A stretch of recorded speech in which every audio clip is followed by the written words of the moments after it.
السلام عليكم ورحمة الله تعالى وبركاته. مرحبا بكم في قناة مطبخ مريم. هاد النهار غنشارك معكم غريبة ديال القرقاع ديالي، كتجي هائلة مفقعة وزوينة، وكنتمنى على الله تنال الاعجاب ديالكم. مكونات سهلة وبسيطة. دابا كنعرفوا بان ثمن القرقاع تقريبا قد اللوز، ما كتجيش غالية بزاف، يمكن اي واحد يصاوبها. هانتوما كتشوفوها قبالتكم، كتجي غزالة. عندنا نص كيلو ديال القرقاع ونص كيلو ديال اللوز، قد اللوز قد القرقاع.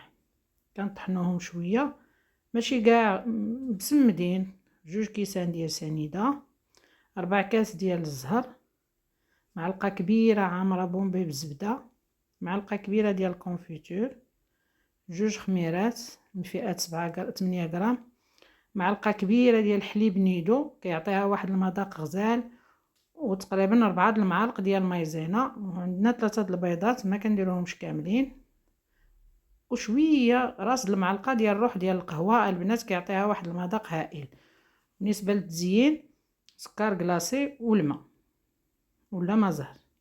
صافي كنطحنوا دوك المقادير، كنزيدوا عليهم السكر،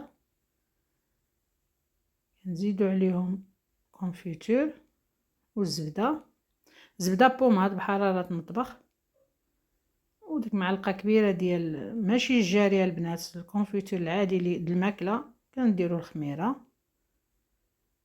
كنزيدوا هذاك حليب نيدو كيعطيها واحد المذاق هائل البنات، غير جربوه وردوا عليا. ومايزينا تقريبا 4 ديال المعالق كبار ديال المايزينا ناشفه. اللي بغات تعوض الطحينه البنات دير غير 2 معالق، اللي ما عندهاش مايزينا دير غير 2 معالق ديال الطحين حتى هو ما كيضرش. وراس المعلقه ديال الروح الكابوتشينو او لا الروح القهوه تيعطيها واحد المذاق هائل البنات. صافي، وكنزيدو داك ربيع كاس ديال ماء زهر،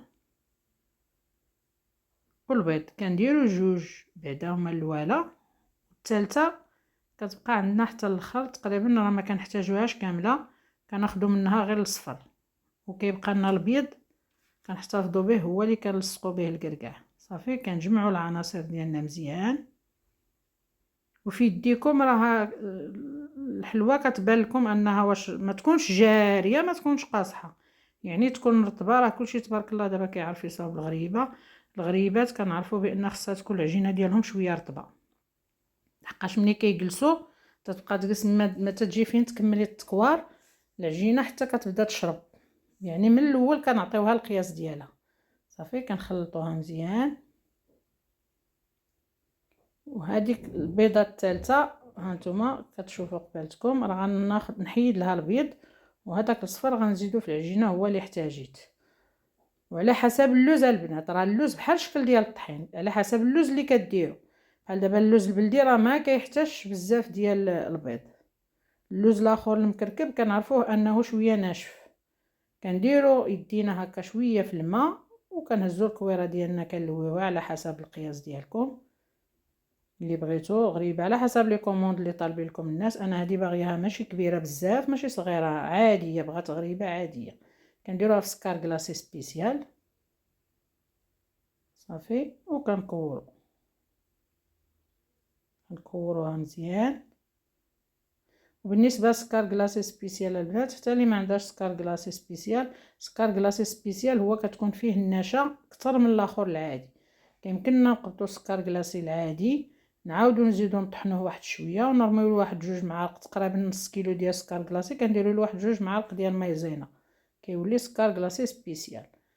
كناخدو القرقاع كنديروا شويه في ابيض البيض، ما تقلطوش البنات وتحطوا القرقاعه غير هكاك، راه من بعد كيبدا يطير الماليه. ملي كتكون كوموند راه كيبدا يطير القرقاع. فوا كتبرد بزاف كتبقى 2 ولا 3 ايام القرقاعه كتحيد من بلاصتها، راه ما كتبقاش. انا راه عندي بالتجريب، يعني ديما ندير لها واحد شويه في القاع ديالها ديال القرقاعه، كنديروا لها شويش ديال البيض، وكنبداو نلصقوا نثبتوا القرقاعه ديالنا كتلصق عاديه بلا ما تضغطوا. خليوها هكاك. راه الراس هذيك المايزينا اللي فيها وداك حليب نيدو راه كيحاول ينشرها وتولي مفقعه وكبيره شويه. هانتوما كتشوفوا القياس، ومن بعد غادي تضاعف.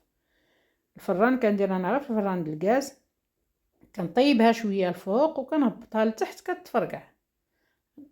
ما عمرني كندير ديك القضيه ديال تحت هذا الفوق، لا. هانتوما كتشوفوا في الغاز عادي الحراره، هانتوما كتشوفوا هذيك هابطه شويه، يعني تنقصي من الفران شويش. ها هي قبالتكم بعد ما وجدات.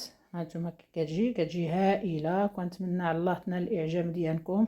ما تنساونيش بلي لايك ديالكم والدعم ديالكم، والى فيديو قادم ان شاء الله.